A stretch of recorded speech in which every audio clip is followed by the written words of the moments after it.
povo de Deus, sejam muito bem-vindos a mais um vídeo do canal.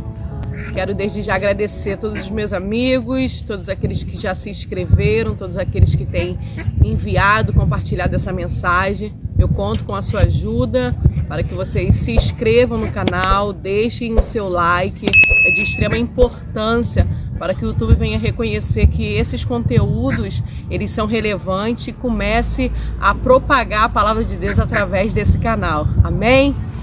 Como foi narrado, né, no último vídeo, e o Espírito Santo na manhã desse dia, né, o meu amigo, como ele é lindo, maravilhoso, ele me despertou e ele começou a trazer na minha memória detalhes que o tempo, né, ele leva. Já se passaram 18 anos de quando eu sofri esse acidente, das minhas experiências com o Senhor. Só que na manhã desse dia, o Espírito Santo de Deus, ele começou a recordar detalhes que o tempo levou, que eu havia perdido. Após o acidente, deu início ao processo de libertação. E eu me recordo que depois de 21 dias internada no hospital, eu recebi alta, retornei para casa. E ali dentro do hospital eu me lembro que eu conversei muito com Deus. É um lugar, né, a qual o Senhor ele nos leva para a gente dar ouvido à voz dele. É um lugar agora onde a gente se sente sensível, tocado. É um lugar que de fato o Senhor ele prepara para palestrar conosco. E ali eu fiz muitas promessas ao Senhor, muitos votos ao Senhor. Disse que quando eu sairia dali, de fato, eu viveria uma vida para Ele, uma vida irrepreensível, que eu viveria para falar do amor dEle. E retornamos. Já estava morando em Santa Cruz da Serra. E o processo do meu pós-operatório, ele foi bem difícil, bem doloroso, porque eu coloquei uma platina, né? Coloquei uma haste, coloquei alguns parafusos na minha perna. E então eu passei ali mais ou menos entre 6 a 10 meses de fisioterapia, de tratamento, aprendendo a andar de muleta. Não foi nada fácil, na época uma jovem muito vaidosa, e eu me recordo que era um pouquinho constrangedor para mim estar ali apoiada sobre aquela muleta, estar ali com dificuldades de locomoção, dependendo de algo para me locomover. Mas em tudo Deus ele fala, ele trata, ele sabe a maneira correta a qual nos colocar no centro da vontade dele. Só que meu irmão, como eu falei, na época já era diácono da Casa do Senhor, e ele morava no Complexo do Alemão. Eu, minha mãe e o Tiago, que é o irmão do meio, morávamos em Santa Cruz da Serra, no condomínio América, onde minha mãe e meu irmão residem até o dia de hoje. E eu me recordo que a vontade era grande, o desejo era grande, mas só tinha vontade e o desejo. Eu não tinha quem me instruísse, eu era literalmente leiga acerca das coisas de Deus. Eu achava que a Bíblia era um livro que se levava debaixo do braço apenas para falar acerca de Moisés, que abriu o mar, para falar apenas da construção da arca de Noé, enfim. Eu não tinha o entendimento da importância desse livro. Eu não tinha quem ministrasse e me ensinasse tudo que estava nesse livro. Eu não tinha um conhecimento que ele era a bússola, que era a palavra que me conduziria ao processo de libertação. Então apenas ficou a vontade, ficou apenas o desejo de servir ao Senhor, mas eu não tinha o caminho, eu não sabia qual era o caminho. E o tempo ia se passando, eu me recordo que eu não fui à igreja para agradecer. Eu estava ali no processo do pós-operatório, fazendo fisioterapia, não tinha facilidade para me locomover, não tínhamos carro, era eu e minha mãe. Tiago de vez em quando estava em casa, mas na maioria das vezes ia passar final de semana no Complexo Alemão, enfim. Eu fui ficando distante, sem base, as vontades carnais elas iam aumentando, flor da idade, como eu falei, a voz ela ia ficando mais distante, mas também eu dei lugar para que outra voz ela viesse falar comigo. Foi quando eu também tive a experiência de quando a voz do opressor começou a falar comigo. Exatamente. Quando a gente não dá ouvido à voz de Deus, o inimigo ele vai falar conosco. E eu me recordo que um belo dia eu estava indo me deitar e eu senti como se fosse um vulto preto deitando exatamente comigo. Ele fazia exatamente o que o meu corpo fazia. Então quando eu estava indo para me deitar, eu senti como aquela nuvem negra, aquele vulto negro deitasse comigo, e ao acordar ele levantou junto comigo. Me deu a mão, descemos a escada juntos, e eu senti que havia uma opressão, uma presença maligna que me rodeava. Foi quando o Espírito Santo de Deus me fez recordar que no dia do acidente, eu também dei ouvido a uma voz.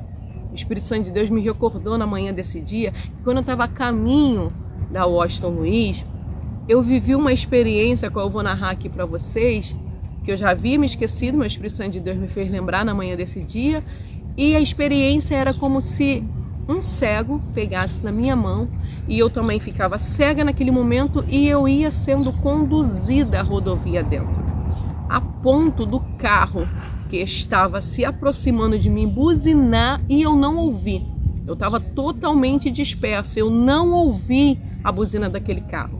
Eu estava sendo levada, eu estava sendo guiada. Para onde? Para a morte. Porque qual foi o intuito de Satanás? Matar a minha vida naquele acidente. Mas a boa mão de Deus e as misericórdias do Senhor foram depositadas na minha vida naquele dia.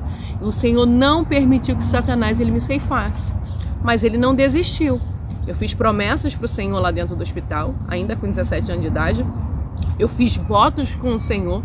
Eu falei com o Senhor que eu saberia que não seria fácil, porque eu era muito vaidosa, menina de comunidade, já tinha toda uma cultura, já tinha toda uma maneira de viver, já tinha todo um projeto arquitetado na minha mente de como seria o meu futuro, a minha vida, o que eu iria fazer da minha vida, o que não era nada bom, porque os meus ensinamentos, o que eu tinha de exemplo, não era condizente com a palavra de Deus. Então o inimigo ele não desistiu. Então eu tive o entendimento que aquela voz ela foi ficando cada vez mais forte. A ponto de um dia eu estar dentro do banheiro, minha mãe estava na sala, e eu me recordo que essa voz ela simplesmente falou assim para mim: Suelen, se você morrer no dia de hoje, quantos dias você acredita que a sua mãe vai chorar? E eu pensei e respondi: acho que minha mãe vai chorar por cerca de 3 dias. Mas no quarto já não vai estar chorando mais. E aquela voz disse: exatamente, é isso mesmo. A morte não é tão ruim assim, Sueli. Tua mãe vai chorar, você está preocupado com o sofrimento dela? Sua mãe vai chorar, sua mãe vai sofrer. Mas depois de uns meses passa. Ninguém da sua família nem vai mais lembrar que você existe. E eu me lembro que eu concordei com o espírito da morte dentro do banheiro. Eu me lembro que eu concordei. Quando eu concordei com a sugestão que o inimigo estava me passando, era como se um mundo espiritual engolisse aquilo que eu falei. Era como se um mundo espiritual, no mundo espiritual eu estivesse assinando a minha carta, né? A minha certidão de óbito. Era como se eu estivesse concordando que de fato eu estava pronta para morrer aos 17 anos de idade. Mas o Senhor é tão bom, Ele é tão misericordioso, Ele é tão maravilhoso, que a minha vizinha, Fabrícia, ela morava 2 casas ao lado da casa da minha mãe no condomínio. Ela me convidou para participar de um culto no lar. E engraçado, né, que a gente que vive em comunidade, a gente está sempre muito envolvido com as baladas, com baile funk, estamos muito envolvidos com as modas do momento, estamos muito envolvidos com vaidade, gostamos muito de roupa de marca, gostamos muito de perder nosso tempo com coisas que não nos acrescentam em nada. Mas quando a gente ouve falar de ponto de oração, casa de oração, ponto de pregação, a gente gosta de receber uma oração, a gente gosta de participar ali de algum momento em que nós vamos ouvir as coisas de Deus, até nos envolvemos, mas não queremos compromisso. E eu falei assim: nossa, uma boa, faz quase 6 meses que eu saí do hospital, prometi para Deus que eu serviria a Ele, que eu falaria do amor dele, mas até hoje eu não confessei isso, eu não levantei as minhas mãos para o céu, eu não me desliguei desse mundo. Eu preciso me desligar desse mundo e me ligar ao Senhor, porque tudo que é ligado na terra será ligado no céu. Eu precisava levantar minha mão como sinal de confissão, como sinal de que Ele era meu único e suficiente Salvador. E a Fabrícia me chamou, falei: não, eu vou, Fabrícia, eu vou sim. Desde quando eu saí do hospital eu ainda não fui agradecer a Deus, não fiz um culto de ação de graça, mas tudo isso por porque eu era leiga, tudo isso porque eu não tinha quem me instruísse, eu não tinha quem me orientasse, foi o próprio Espírito Santo. É por isso que hoje eu vivo uma vida de muita gratidão a Deus, porque eu sei que não era para mim estar aqui, eu sei que Ele me fez chegar até aqui porque eu não tinha recursos, eu não tinha pessoas, eu não vim de uma cultura a qual louvasse ao Criador. Então tudo aquilo que foi criado, tudo aquilo que estava na minha mente até aquele exato momento, eram coisas passadas, eram coisas que não me apontavam para o caminho. E ali, quando foi à noite, por volta de 7 horas, eu entrei pelas portas da Fabrícia, muito empolgada, animada. E quando eu entro dentro da casa da Fabrícia, só tem a Fabrícia e uma missionária. E eu pensei comigo, meu Deus, que culto xoxo vai ser esse? Foi exatamente o que eu pensei. Falei, eu achei que teria muitas pessoas, eu achei que teria, né, ela convidou mais vizinhos, mas não. O Senhor estava usando a vida da Fabrícia e a vida da missionária Célia para poder falar comigo. Aquele culto foi um culto exclusivo em prol da minha vida. E que experiência linda eu tive naquela sala. Que experiência linda eu tive através da vida da Fabrícia e da missionária Célia. Quando eu cheguei lá, a missionária Célia teve a oportunidade e ela foi muito direta. E ela falou, olha jovem, o Senhor me mostra uma sede muito grande na tua vida. Eu via como se você caísse na mão de um traficante. E esse homem, por ciúme de você, ele mataria a sua vida, esquartejaria o teu corpo, jogaria dentro do rio. E as lágrimas da tua mãe caíam, porque ela não teria direito sequer de enterrar o teu corpo. E aquilo ali, sabe, veio muito forte no meu coração, acionou um gatilho, porque aquela mulher nunca tinha me visto. A Célia não sabia quem eu era, ela não sabia que eu vim de comunidade. O culto no lar foi em Santa Cruz da Serra. Ela não sabia que a minha infância toda, né, as meninas da minha geração cresceram vendo homens armados e achando que eles eram valentes, eles eram um herói. Que um casamento com um bandido, com um traficante era algo glorioso, porque uma mulher de bandido ela tinha muitas regalias dentro da comunidade, uma mulher de bandido ela comia o que ela queria, ela vestia o que ela queria, ela não precisava mais trabalhar, ela não precisava mais estudar, era só ser casada com um traficante. Então eu cresci com essa mentalidade. Nada mal casar com um bandido, nada mal casar com um traficante. Aquilo ali era o auge para uma menina que foi nascida e criada na comunidade como eu. E eu falei, Senhor, de fato, essa mulher é profeta. Porque como que ela sabe que esse é o desejo de quase todas as meninas que crescem dentro de uma comunidade e que não tem ali a presença paterna, né? Para poder te defender, para te instruir. Porque eu cresci sem o meu pai. Meu pai foi morto, assassinado quando eu tinha 5 anos de idade dentro daquela comunidade. Então eu não tive aquela figura paterna que colocasse medo, né? Então sempre muito ali na rua, sempre muito envolvida com pessoas que muitas das vezes também não tinha aquela cobertura espiritual. Então nós deixamos literalmente a vida nos levar, a comunidade nos levar, a cultura da favela nos levar, e eu cresci dessa forma. E naquele dia eu falei que de fato aquela mulher era uma mulher de Deus, eu precisaria fazer jus à palavra a qual eu havia declarado para o Senhor dentro do hospital. A Célia me fez o convite, até porque ela disse, moça, se você não aceitar o Jesus hoje, há uma cova, há uma sepultura para a tua vida. Eu falei, não, eu entrego a minha vida para Ele hoje, já passou do tempo, eu preciso conhecer esse Senhor. Então eu tive essa experiência linda com Deus, porque foi dentro da casa, né, da Fabrícia, num culto lá. E eu quero louvar a Deus pela vida da Célia, porque saiu lá da Vila do João, atentou à voz do Espírito Santo de Deus, ministrou um culto no lar na casa da Fabrícia, e através desse culto eu me rendi ao Senhor.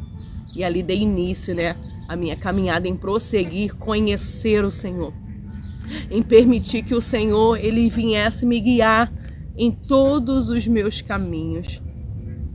E foi muito edificante na manhã desse dia lembrar dessa trajetória, porque eu tive o entendimento que as mãos fortes do Senhor, ela me guardou e ela me livrou.